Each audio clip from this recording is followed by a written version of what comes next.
This is Keith Helwig from Cops Corrections Videos. If you like my videos, please hit the red subscribe button.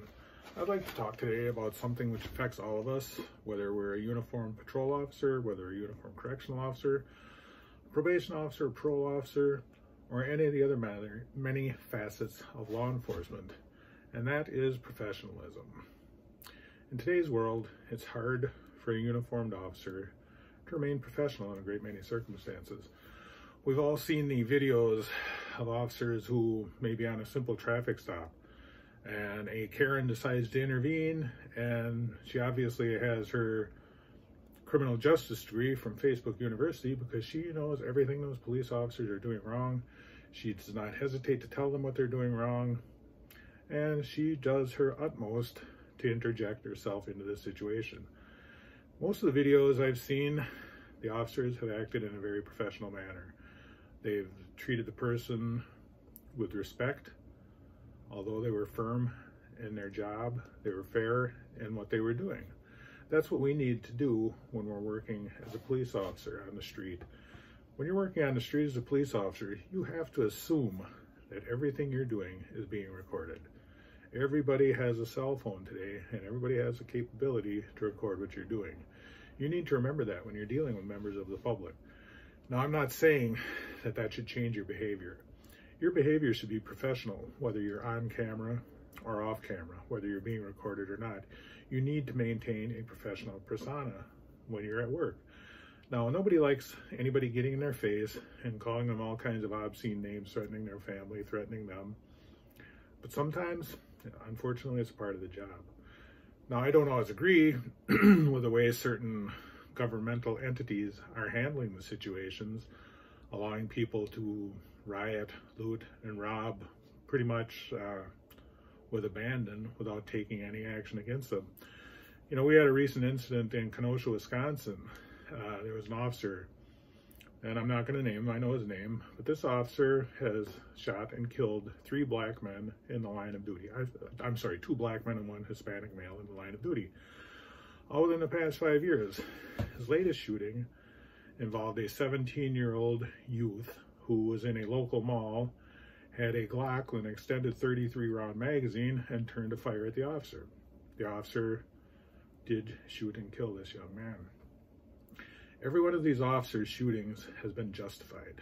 Every one of them was a rightful shooting, yet the officer was fired due to political pressure. Now, the odd thing about this, and the one thing they don't mention in the press, is people try to make this a racial statement, is that the officer that did the shooting was a black officer. He was doing his job. The police chief, I have to commend the police chief of Kenosha, because he came out and made the statement that this officer should not have been fired, that this officer did nothing wrong. But once again, public pressure. We have to realize that the public is always watching us, and the public pressure on politicians can certainly be used against us. Now, in a correctional setting, things are a little different. If I'm working on the street as a police officer, and somebody comes up and says, "Hey, Helwig, you're nothing but an ugly, big-headed, bald-headed gomer," which I'm guilty of, and they proceed to riddle me with obscenities and talk about my family, my wife, my kids, there's really not a whole lot I can do. Now, if it becomes something where it's outrageous and they're screaming and yelling and drawing a crowd, we have the option in my municipality of giving the person either a municipal citation for disorderly conduct, which is a fine and a non-mandatory court date, or arresting them under state charges for disorderly conduct and taking them away to jail. Now, in many instances, I feel that that's what we should be able to do in situations like that.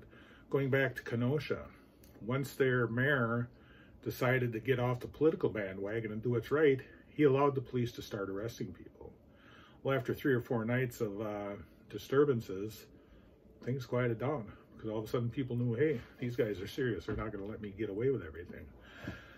Now, conversely, in a prison atmosphere, when I was a captain, if somebody got in my face or somebody got in one of my officers' faces and were calling them all kinds of obscene names, if they were threatening them, that earned them a quick trip to segregation. We had rules covering disruptive conduct, disruptive behavior, threats, disrespect. Those were all internal rules that we could enforce, and that's what we used to keep the calm in the prison, to enforce the security, make sure everybody is safe. We can't do that on the street. If we threw away everybody or locked up everybody who was disrespectful to police, we wouldn't need the police. Simple as that. I guess what I'm trying to get at, though, is regardless of what you're doing, be professional. Be professional. Don't let somebody with a criminal justice degree from Facebook University tell you how to do your job. As a police officer, as a correctional officer, you know how to do your job. If you wish to be perceived as a professional, act as a professional. Until next time, this is Keith Helwig from Cops Corrections Videos. Stay safe and watch your back.